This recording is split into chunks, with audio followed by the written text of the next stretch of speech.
Okay, we are on live. We can start. Okay. So can I start? Yes, yes. Okay. Yeah. So good evening and a warm welcome to all of you. So we are from Team Energy. So we discuss about the relative issues of gender and sexuality within another session. We have our esteemed guest today, Professor Rajesh Kumar. So welcome. Yeah. Yes. Thank you. Thank you. Yes. Thank you. So Energy as a forum has been developed by a founder, Mr. Milind Datta, so who has been in USA. So regarding the COVID lockdown, he started this forum for social talks and social changes that the weekend brought in the society.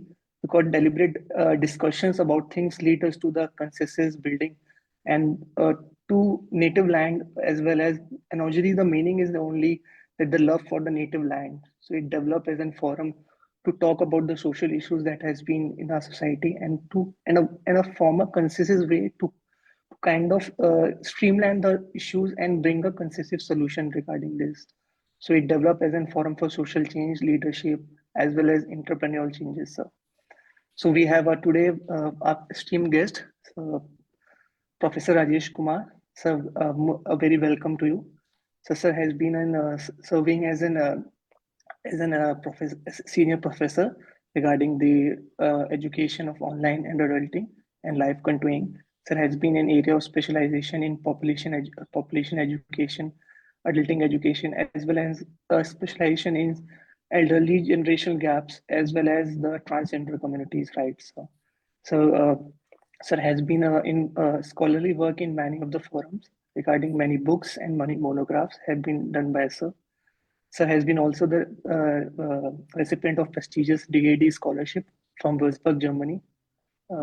It kind of a scholarship after the doctorate we get on a research topic based on particularly adulting and online education. So, sir has been also a member of NAAC, a member of NAAC Peer Review Committee for providing the quality assurance to the teachers and as well as the new PhD scholars for how to develop the innovative way of teaching and the curriculum. It has been also teaching many online courses as well as courses for MOOC. And it has been our honor, sir, to be you are with us today. And we will like to know about the journey as well as the topics and discussions or in far depth what we might ponder upon in the ideas following session. Thank you, sir. Sir, over to you, sir. Thank you. Thank you. Before I start my PPT presentation, I would like to have my background and discussion. So, As you said that I am sorry, Rajesh. Yeah. Am I audible? the voice is breaking. Sir, little boy voice is breaking. Hello.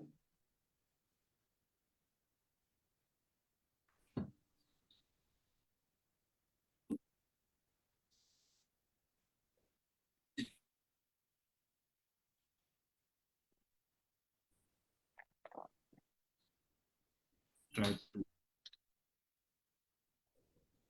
Hello. Hello. I now audible. Yes, yes, sir.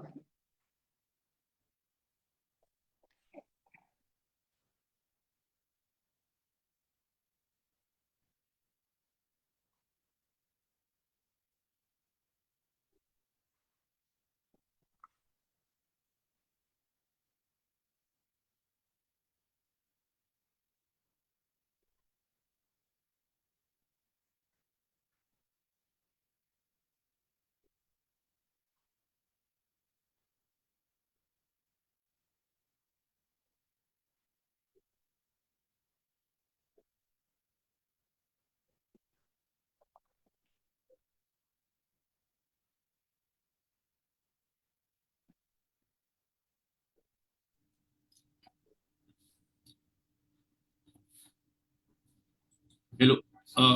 Am I audible now? Yes, sir. Yes, sir. Audible, sir. If I keep my video off, is it all right? Yes, sir. Yes, sir. No problem, sir. Or I require to on my video always? Hello? Yes, sir. So is it okay, sir? You can share. Okay. Yes, sir. So, sorry for interruption. I am Rajesh from University of Delhi. You have Yes, sir. already, you have already given the background, and here we are working on transgender resource center on the integration of transgender in the higher education system. As a uh, as a faculty, we are working on gender empowerment, gender resource center, and also on the mainstreaming of transgender in the higher education community. So today's discussion we have on the social issue, as you rightly said, on gender, sexuality, and the role of higher education. If we talk about higher education, uh, in higher education, almost 18 to 20% students are enrolled, and we are intended that 50% enrollment there will be in higher education. So far as gender issue is concerned, I remain in the journey of the transgender community empowerment in India, starting from 2013, before the NALSA judgment of 2014. I was one of the person who was giving the final touch to the Transgender Act 2019 and Transgender Rule 2020 at the time of mainstreaming the community, and also looking on the aspects of National Education Policy 2020, where the provision for women and the transgender was available. So when we were working on that, there were so many issues that higher education contest. And one of the issue that today we'll be elaborating will be the aspect of gender, and will be the aspect of sexuality, and how both are interchangeably used by the society, by the higher education domain, and how certain issues are being taken in such a way that higher education paradigm needs a kind of a challenge. So we will begin with my presentation. Yeah, just I share my presentation.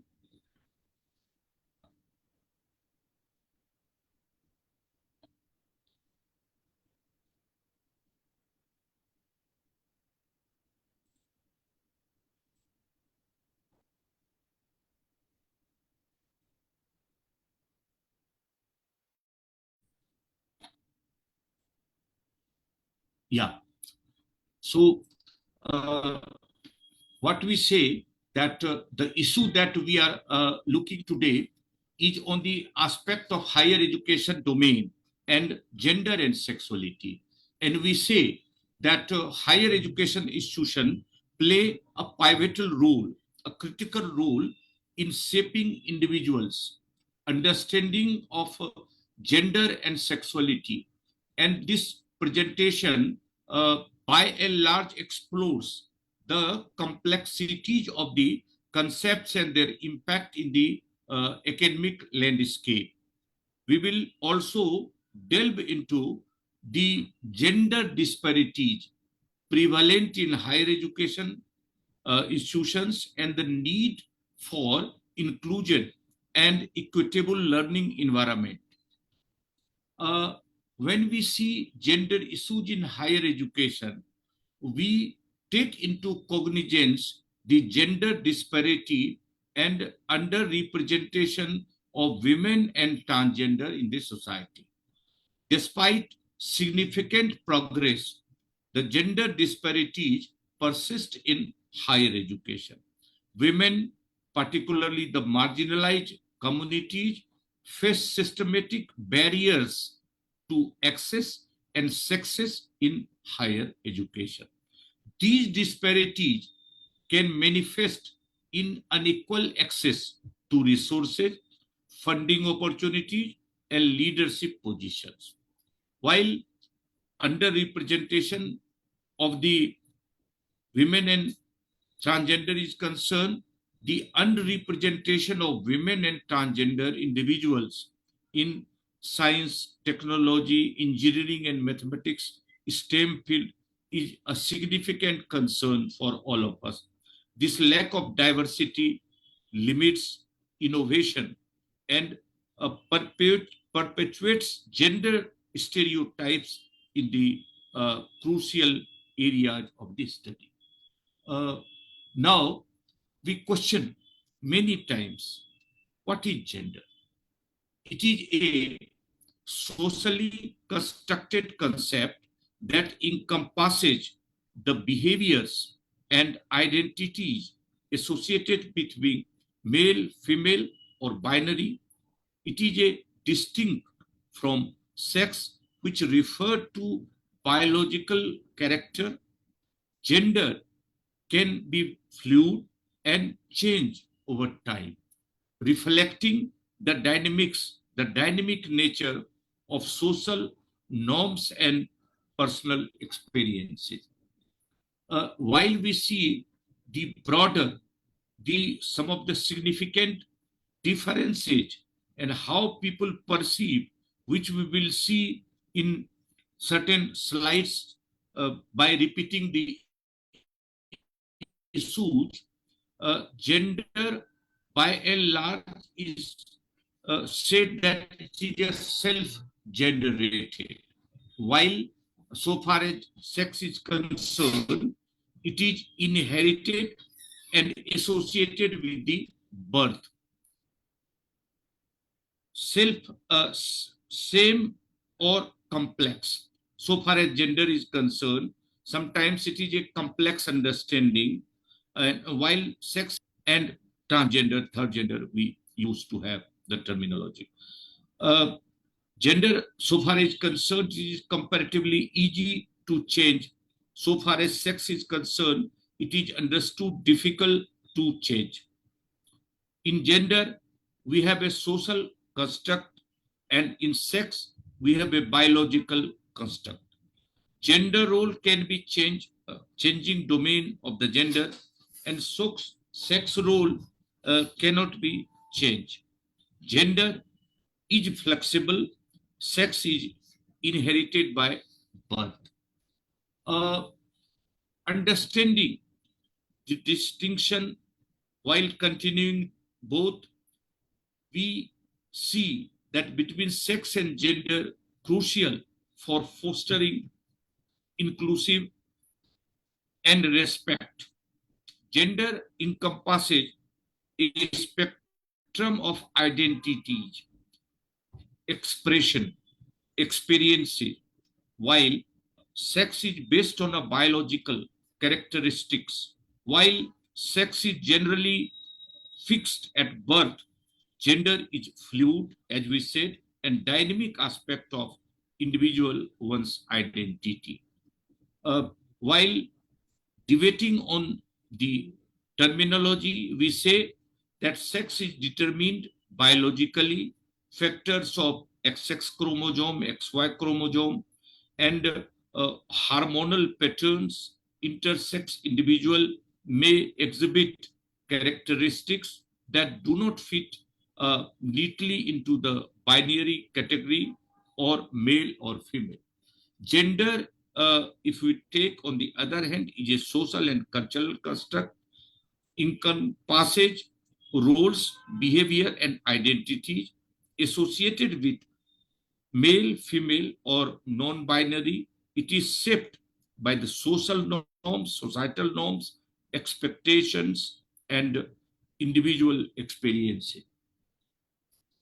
Sometimes we say how we define intersex.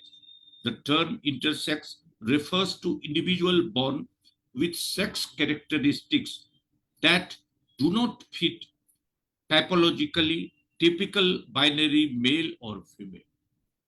it encompasses a range of variations in chromosomes, genitals, and reproductive organs. Intersex is not a disease, it is not a disorder, nor it is caused by an external factors. It is a natural variation in human biology, and individuals who are intersex deserve respect and understanding in the society as well as in higher education domain. When we take up the Kinder issue, sometimes we see in higher education, it is being questioned in many cultures. Individuals who are born male or intersex, but identity and lives as a women are referred to maybe Kinder, Hijra, or other similar terminology that interchangeably we use time and again.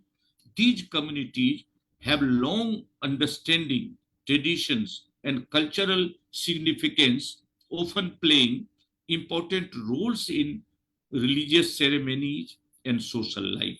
It is essential to respect and recognize the diverse experiences and identity within these two communities. Uh, the issue of LGBTQ plus, the acronym LGBTQ stands that we all know that lesbian, gay, bisexual, transgender, queer, representing a wide range of sexual orientations and gender identity. The term queer is often used by and large as an umbrella term, encompasses individuals who do not identify with traditional gender sexual norms. It is crucial to embrace inclusivity and respect the diverse experiences and identity within the LGBTQ community. Gender and sex, if we see from the sociological perspective, that we say that from a sociological angle, the perspective, it refers to the biological and physiological characteristic that distinguish male and females. These characteristics are determined by chromosomes, DNA, and other biological factors. Gender, on the other, encompasses the social, cultural characteristics associated with masculinity, femininity. These characteristics of shaped by societal norms, expectations, and individual experiences. Uh, these are some of the issues that we wanted to discuss in higher education, why we are taking this aspect in our domain. Yeah, in our domain, you see, when we are talking about higher education, certain things that I wanted to, discuss here in the domain of higher education, it is said that in higher education, how this gender issue and gender paradigm is being taken into cognizance, you see. When we see the gender aspect and domain, it is said that some of the things that we take up in higher education is understanding gender paradigm. Understanding gender paradigm in higher education. We have to take up exploring gender and sex in our undergraduate and postgraduate curriculum. Some of the issues that we are taking up under the National Education Policy 2020 are very important to say. We have the concept that we have taken up each a gender resource center. As we say that I am currently speaking from the gender resource center.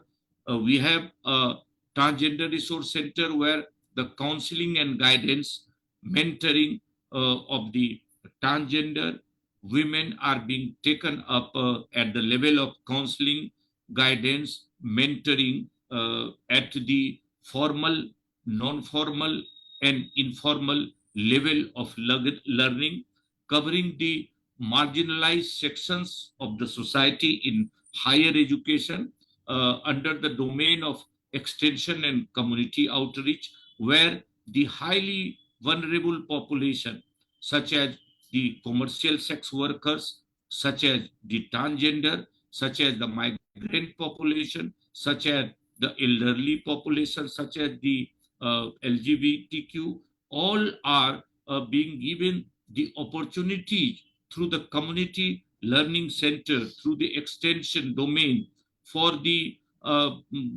taking of their empowerment, so that the goal of sustainable development for from quality education to lifelong learning, and the next goal 5, that is on gender issue, on gender empowerment, is being met. So the aspect of gender, the aspect of quality education to lifelong learning is being taken into cognizance while dealing with the higher education domain.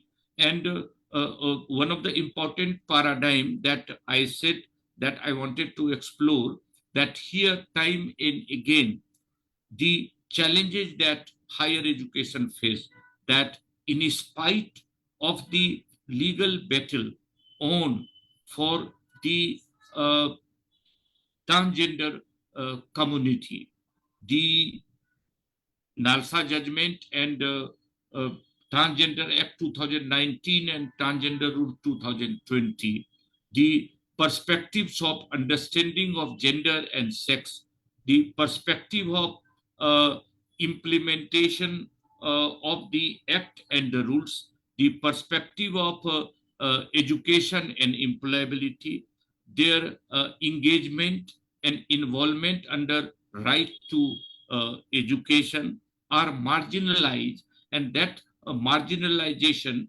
started in 1871 Act of the Britishers, when they marginalized the transgender and women community, and after that several constitutional norms have taken place, but still uh, the uh, change of the perception or mindset of the people, including in higher education, towards the community on the gender aspect is not changed. So far as the challenges is concerned, on the one hand, we have the challenges of making understanding and implementing all these act and rules. On the other hand, we have the challenges of the implementation of act and rules.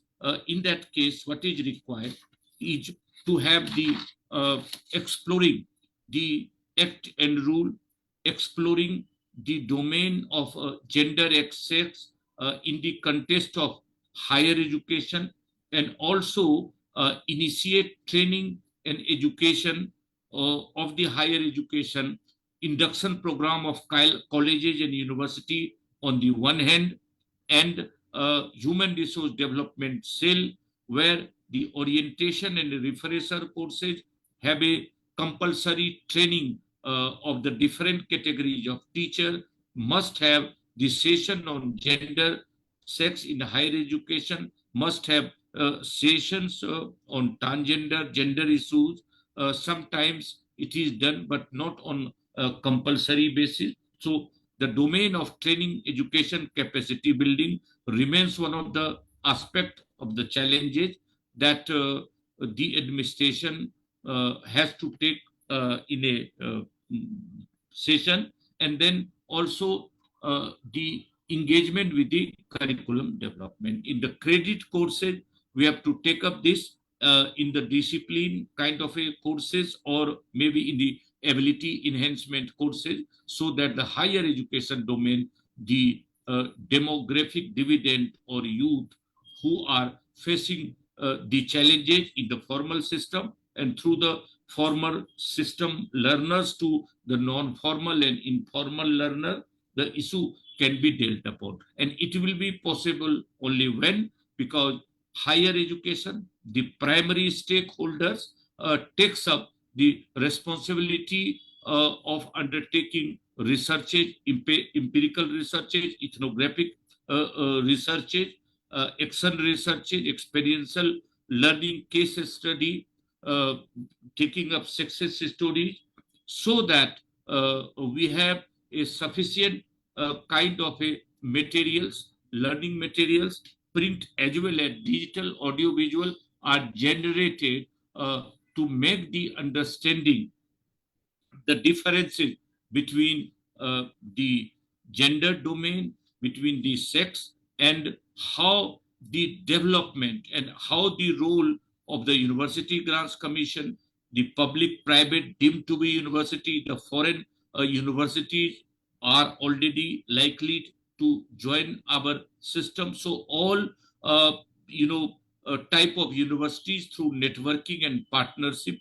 working together for the capacity building of the learners of all kinds, and their mindset is changed. We have a aspect challenges of the languages, we have the challenges of region, we have the challenges of gender, that is our primary concern to deal in this session remains. And these demographic challenges, regional challenges, challenges of the marginalized population, SC, ST women, of understanding these domains remain a pertinent for our issue. So through this session, what we wanted to say in a very quick, domain, that we are making the changes paradigm in our higher education domain from the University of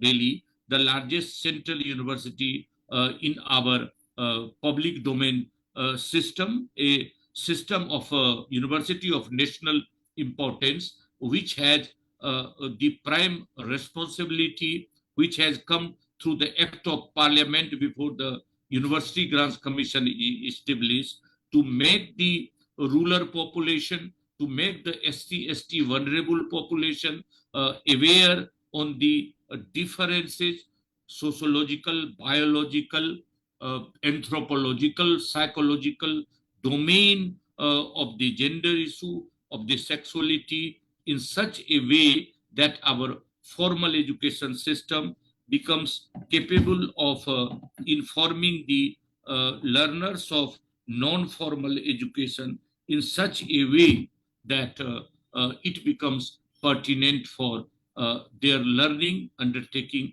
researching. For the time being, I would like to say up to this level, so that a certain interaction can take place. Yeah.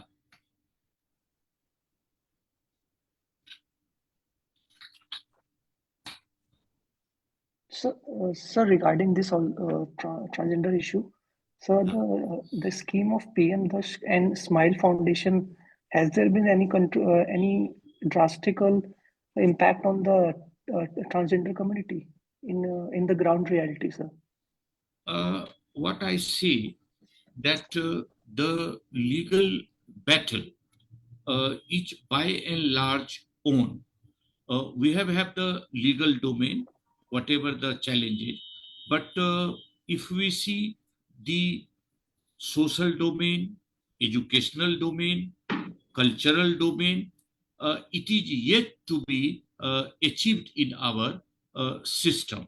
And it will be done only when a continuous kind of a working with the community, with the different stakeholder of the society, that we undertake through our initiatives of the Ministry of Education's Unnat Bharat Abhiyan in the adopted communities, not we, but the entire higher education system, including the professional organization like IITs and NITs. These challenges have to be taken up at the grassroots level, at the community level, so that this issue is being addressed at the large level through the domain of higher education. Yeah. Okay, sir. Yeah.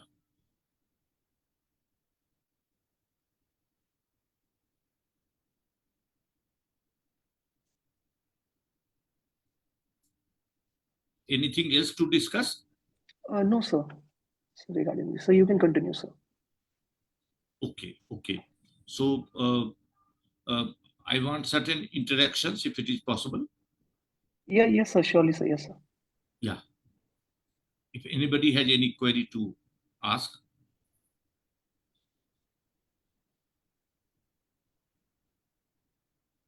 Hello. Yeah, Karishma. Sir, as you have mentioned in Delhi University, there is a center for transgender research center, something you have mentioned, if Mm. I'm not wrong. So, in that case, if any university want to have that kind of center or establish that kind of center, what are the initiative they have to take and what should be the procedure? Could you please guide us or could you please mention? Kaspira, you have raised a very pertinent question, that how we deal with the transgender resource center in our system. It is not very easy. It is by and large a difficult situation, because once we start exploring or working for this group, the people, the stakeholder might ask the number of population there, and if you will say 5 lakhs or so, the next census has not so far taken place. It might take place, the new census, and then we have the new enumeration, the number available, so that we can say that we are talking about so much of population. So challenges remain, that so far as ourselves is concerned, University of Delhi, it remained engaged and involved since 2012 or 13. We started working on that. So what we have to do, that we have to undertake the training capacity building time and again. We have to take up a kind of a administration, the Honorable Vice Chancellor and the team into influence. As we know that we undertook a lot number of activities on education, on culture, on skill, so that authorities are aware. And whenever there is a question, whenever there is a RTI, whenever any issue, the letter or the communication or the problem or the probe is given to us. It is sent to us. So what is happening, that we are dealing with this transgender resource center, their counseling, their guidance aspect, and then several, so far as 5, 6 research studies up to the level of PhD, 6, 7 studies at the level of MPhil has already taken place, and the state government provides us research that we undertake through the transgender resource center, and it is our endeavor that in Delhi and Delhi NCR, we work for this vulnerable population, take the help of National AIDS Control Organization of the Ministry of Health and Family Welfare. Ministry of Health and Family Welfare work with the education and the educational networking and partnership through this transgender resource center. So research training, we also, as you are already aware, you have already joined in many programs of the National Institute of Social Defense of the Ministry of Social Justice and Empowerment. So all these two, the National AIDS Control Organization, Ministry of Social Justice, coming together for our transgender resource center. We try to develop learning materials starting from the new literates to the scholars, also to the various population of the society. So through this, we are trying to encourage and add the new domain through the networking, through the partnership to our transgender resource center. We are currently also planning to document the success story case study. We have also brought out newsletter, two newsletters so far on the aspect of transgender.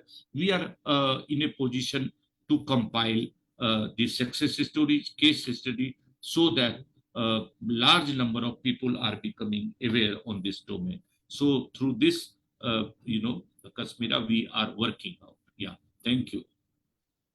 Sir, one more thing Yeah, I wanted to know from you, yeah. that as you have mentioned, your university, so what kind of infrastructure? Because we know that basically our infrastructure is made in such a way that it's a binary, like in terms of washroom, even. So we have male washroom, female washrooms. So in Delhi University, what kind of environment is there, or is there any student, transgender students? Means reach out to you, or like that, if there is any such case, if you could share with us. Number of students are approaching to us directly. They are aware about the transgender resource center, and they are making themselves that we require a gender neutral washroom, we require the library facility, we require the hostel facilities. Some of them also approach for their admission, some of them also approach for the research.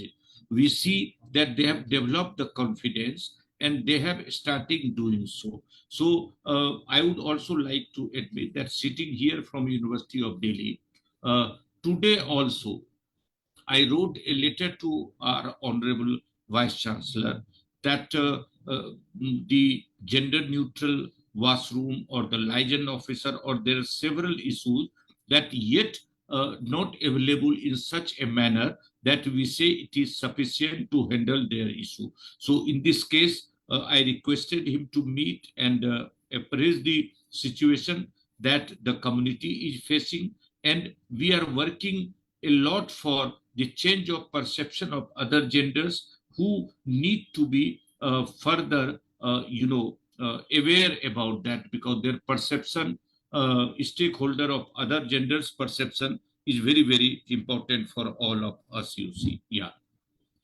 Yeah. Thank you so much, sir. One more Thank you. follow-up questions. Yeah, yeah. Sir, could you please means share if there is any funding agencies who fund research for means research project or any PhD, Yeah, those who are. kindly see that the Indian Council of Social Science Research Yeah. have given several funding on this aspect. You kindly go through the website and the advertisement of Indian Council of Social Science Research. You Mm. also time and again see that National Institute of Social Defense also inviting the research proposal through that. And one thing, that under the Department of Science and Technology, they have a Mm. science and society domain. Their Mm. science and society domain, we have not worked on transgender, but on elderly population. We have had the two research projects on technology and the elderly population. So under the Department of Science and Technology, with the Indian Council of Social Science Research, NISD itself, or government, like we are in Delhi State AIDS Control Society can do, Haryana sorry, state society can do, government can do, Ministry of Education can do. So, and even if we work together, we also should try to incorporate the what you call uh, uh, corporates. The corporates are also like metros, railway, banking system. They also give funds for researches and their empowerment. So we should also try to sorry, work for the corporate funding. Yeah. Sir, what I also get funding from ICSSR for my research work. Yeah. So when next time also I have applied for the postdoctoral fellowship, but this time today I got the result, but I did my name is not there in the list. My work was on non-binary. So this time Okay, I okay, wanted to work on non-binary. So okay. so I will connect with you later related Sure, to this sure, sure, sure, so sure, that we sure. can collaborate and discuss. Yeah, we can jointly work. We can jointly work. Sure, Yeah, sure. and Anazuri is also working with this particularly. We have 7 areas, and we are working with this gender and sexuality as well. And Sure, sure. also we will discuss regarding how we can collaborate, particularly for this in Northeastern. We are focusing currently in Northeastern states, so we'll Yeah. talk to you later. Even the North States Ministry Hmm. has the provisions of we are working on Northeastern tribe. So, sorry, you can also approach the Northeast, Ministry for some of the researches. They have the provisions. We can Maybe approach find them. NGOs. Yeah, yeah, we can do that. We can do that. Okay, Yeah, okay, thank you, sir. we can do that. Yeah.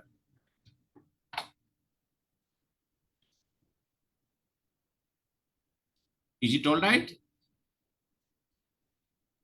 Yes, sir. Yeah. Anything else? Prabhat, you can ask your questions now. So, my question is regarding, sir, the elderly population. Sir, you have done many extensive work on elderly population, how to kind of assimilate that in the society. So, this is regarding, sir, generational gap between the youth and the old age, sir. So, they are quite a discourse on some contentious topics. So, how can we form a synergy regarding this topic, sir? You have asked a very important question. We are also discussing today with our research scholar, and we are also working on the positive aging, on the productive aging, and we are also likely to work more on the positive aging or the intergenerational gap. It's a very, very important aspect. And what is required that maybe under national education policy, maybe under the practical domain, maybe under internship, you see, today there are two sets of elderly population in our society. One set of elderly population whose the younger population are away from them. They are migrated to different countries. They are living alone and they are in a position to pay. Such kind of elderly population. The others may be in non-formal, informal sectors, are isolated, migrated, and they do not have that kind of a support. So on the one hand, a kind of a physical aspect, mental aspect, psychological aspect, and it starts with isolation, mental health, and psychology. What is required that our youth, our higher education system uh, must adopt uh, elderly population.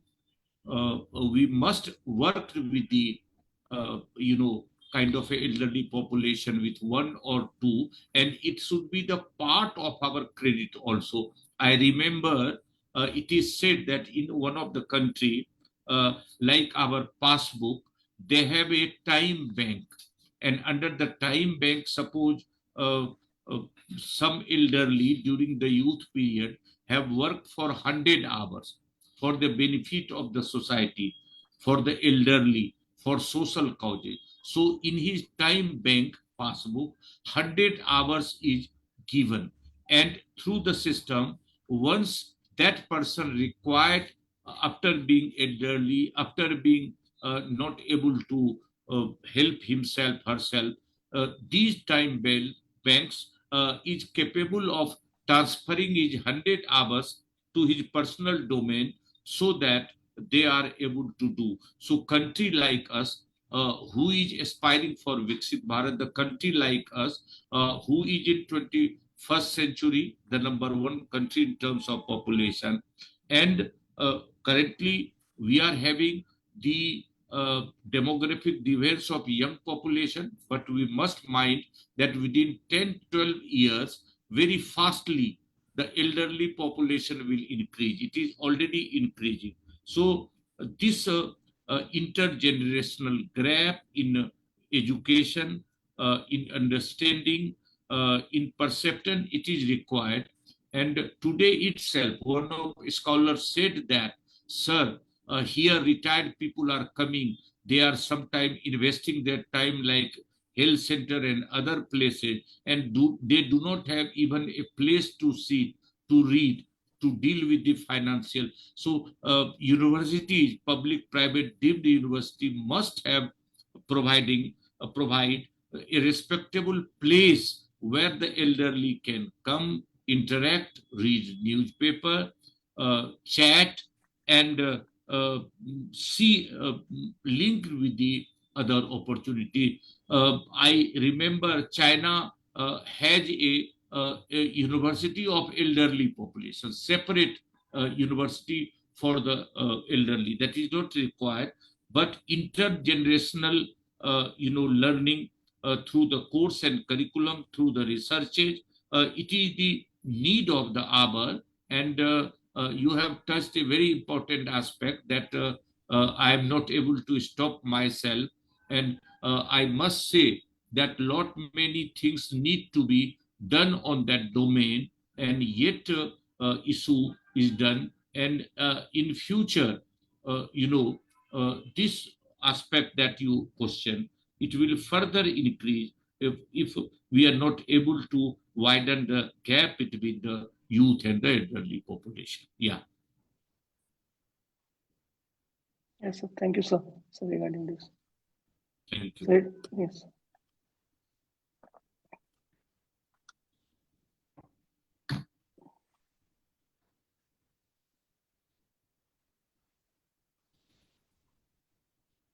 It all right? Yes, sir. Yes. Yeah. So do you wind up now? So one question is there, sir. Sir, it is regarding, sir, family system, sir.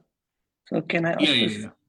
Sir, this Yeah, is sure, regarding, sure. sir, this is regarding the new emerging trend, so Mhm. which is called the DINK family system, sir. Double Mm, income, no mm, kid system, sir. mm, So mm, it is kind of emerging in the MNCs and the metro cities.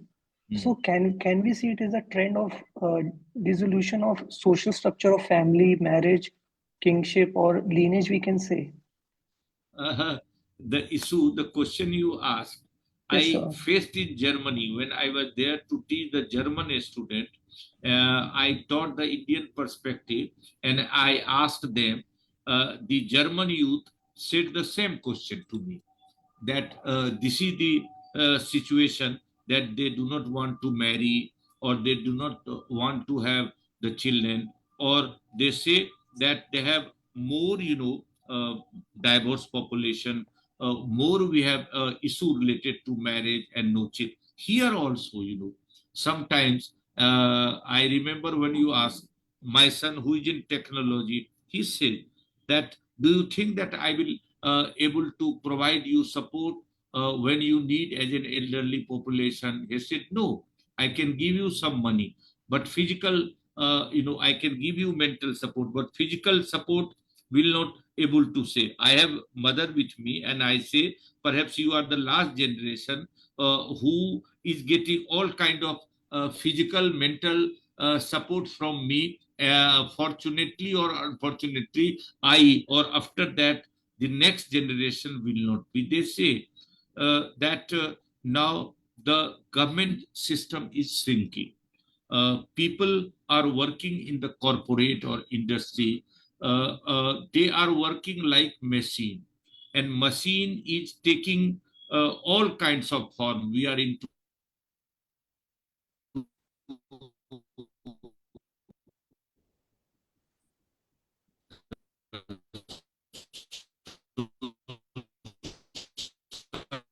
Some voice is breaking, sir.